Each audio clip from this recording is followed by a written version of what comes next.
Dans le cas contraire, ça peut le soit peut-être il est trop occupé et si vous persistez à travailler avec lui, vous serez peut-être touché. Donc c'est mieux de le zapper et de passer à un autre fournisseur. Salut à tous et bienvenue sur ma chaîne. Moi c'est Joseph Akafo, présentement en Chine et j'accompagne les entreprises comme les particuliers dans leur processus d'achat en Chine. Si c'est ta première fois sur cette chaîne, n'hésite surtout pas à t'abonner et à activer la cloche de notification pour ne rien manquer de mes prochaines vidéos. Ensemble, on va faire grandir cette communauté. Alors aujourd'hui, on va parler d'un sujet vraiment crucial pour tous ceux qui veulent réussir dans le business. Comment sourcer et trouver les meilleurs fournisseurs sur Alibaba. C'est l'une des plateformes les plus puissantes au monde avec des millions de produits et de fournisseurs. Mais avec autant d'options, comment s'assurer de faire le bon choix? C'est ce que je vais te montrer pas à pas dans cette vidéo. Reste bien jusqu'à la fin car je vais te révéler une astuce pour maximiser tes chances avec succès.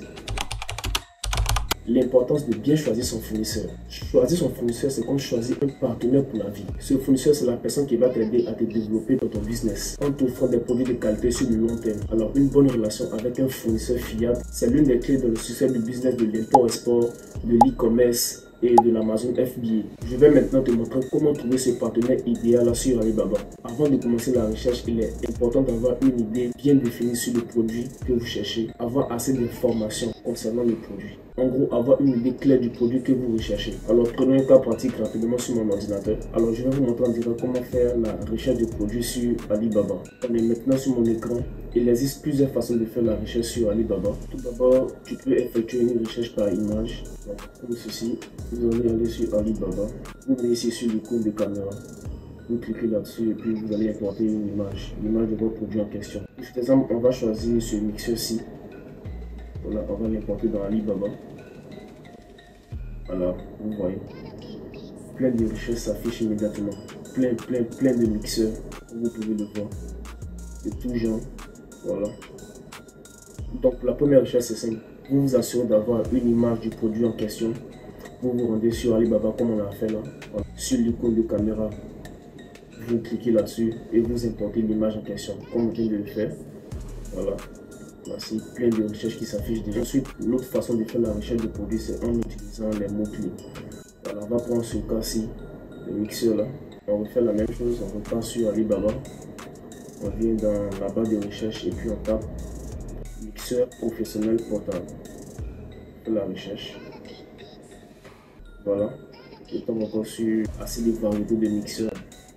Assez de variétés de mixeurs, vous pouvez voir. Déjà, il y a plus de 2000 produits. Maintenant, c'est ici que ça devient intéressant. Alibaba a mis en place des badges pour t'aider à différencier les fournisseurs. Le premier badge dont je vais vous parler, c'est le Gold Supplier.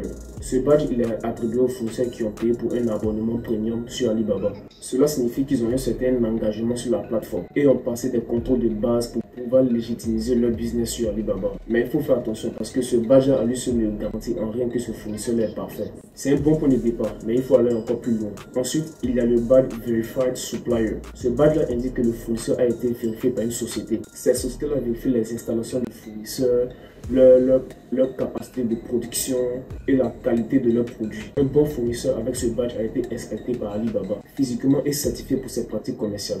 Et enfin, il y a le badge Trade Assurance ou assurance commerciale. Ce badge-là, il est extrêmement important, surtout pour vous qui débutez sur Alibaba, car il garantit que vous êtes protégé en cas de problème avec votre commande. Si le fournisseur ne respecte pas les délais de livraison ou ne livre pas le produit tel qu'il a été décrit, Alibaba pourra vous rembourser. C'est une sécurité supplémentaire qui peut vraiment faire la différence, surtout lors de vos premières transactions sur Alibaba. Maintenant que vous comprenez mieux ces badges, vous pouvez filtrer mieux vos résultats pour ne tomber que sur de bons fournisseurs et encore des fournisseurs fiables. Une autre chose aussi importante pour éviter les middlemen. Alors, c'est quoi les middlemen? Les middlemen, c'est des personnes qui sont sur Alibaba, qui ne sont pas forcément des usines, ce sont des trading compagnies, c'est-à-dire ils vont aller récupérer des produits dans des usines, les placer sur leur boutique Alibaba et ajouter leur marge là-dessus. Une fois qu'ils ont des commandes, ils vont aller juste chercher la marchandise dans des usines. Alors, dealer avec ces gens de fournisseurs-là peut vous revenir un peu plus cher. Donc, on va filtrer encore plus en profondeur en sélectionnant l'option fabricant sur mon ordinateur. Alors, supposons que nous cherchons des fournisseurs de vêtements pour enfants. Donc, on va taper ici vêtements enfants. Une fois que ça est sur l'option fabricant, vous tapez maintenant les mots-clés, le nom du produit que vous cherchez, Children's Clothing. Voilà. Avec l'affinement fabricant, vous avez de fortes chances de tomber sur des usines directement. Alors, troisième partie, analyser et choisir le bon fournisseur. À ce stade, tu devrais avoir une liste de fournisseurs potentiels. L'étape suivante, c'est d'analyser chaque fournisseur en détail. Donc, on va commencer par ajouter chaque fournisseur potentiel en favori. Je le trouve sur mon ordinateur. Je vois ici, ce fournisseur-ci. Voilà. Assurez-vous d'avoir coché les filtres. Trade d'assurance et Verify Supplier. Bon, pour le Verify Supplier Pro, bon, ce n'est pas obligatoire. Avec cette option-là, les produits seront un peu plus chers. Donc, c'est mieux de laisser sur Trade d'assurance et puis Verify. Alors, vous allez faire cet exercice-là pendant plusieurs minutes. Ensuite, on va évaluer leur capacité de production et les premières réponses qu'ils nous donnent. Alors, une fois que vous avez fini de faire cet exercice-là, vous avez fini de sélectionner et mettre en favori le fournisseur qui vous semble intéressant. On va venir ici dans mon compte. Vous venez ici, descendez juste favori supplier. Voilà les usines qu'on a sélectionnées. On va maintenant approfondir la recherche en allant visiter leur site. Donc, le premier, je vais cliquer, je vais venir examiner ce qu'ils font. Donc, ils sont situés à EU. J'ai mis le numéro de téléphone. Une chose aussi, vous devez faire attention aux certifications. Voilà. Cette usine m'a l'air vraiment sérieuse parce qu'ils ne sont pas vraiment dispersés, ils sont quand même nichés. Ils font que les vêtements d'enfants. C'est quand même bon signe. Ils acceptent la trade d'assurance. Ils sont sur la plateforme depuis 11 ans. C'est un bon signe. C'est un bon signe. Alors, vous allez faire pareil pour toutes les usines que vous avez sélectionnées dans vos favoris. Vous allez cliquer sur le lien de leur boutique, aller examiner s'ils ont des certifications, s'ils ne sont pas dispersés. Parce que c'est très important.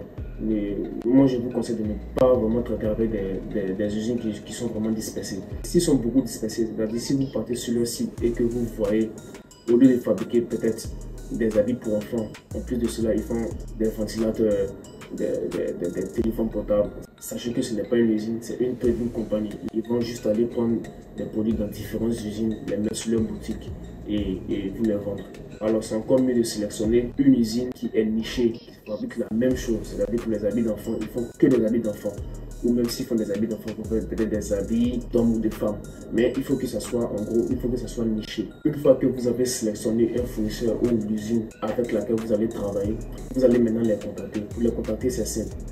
Quand vous êtes dans vos favoris, vous allez voir juste ici, Chat Now, pour les contacter maintenant. Vous cliquez là-dessus. Une page va s'ouvrir. Vous pouvez écrire vos messages là. Quand vous contactez un fournisseur, sa réactivité est vraiment cruciale. Plus il répond vite, mieux c'est. Cela montre qu'il est vraiment sérieux et il est motivé à travailler avec vous. Par contre, si un fournisseur prend plusieurs jours à vous répondre, demandez-lui les raisons pour lesquelles il a pris ce temps-ci. Si son excuse est valable, vous pouvez le considérer. Dans le cas contraire, appelez-le, soit peut-être qu'il est trop occupé et si vous persistez à travailler avec lui, vous serez peut-être déçu. Donc c'est mieux de les appeler et de passer à un autre fournisseur.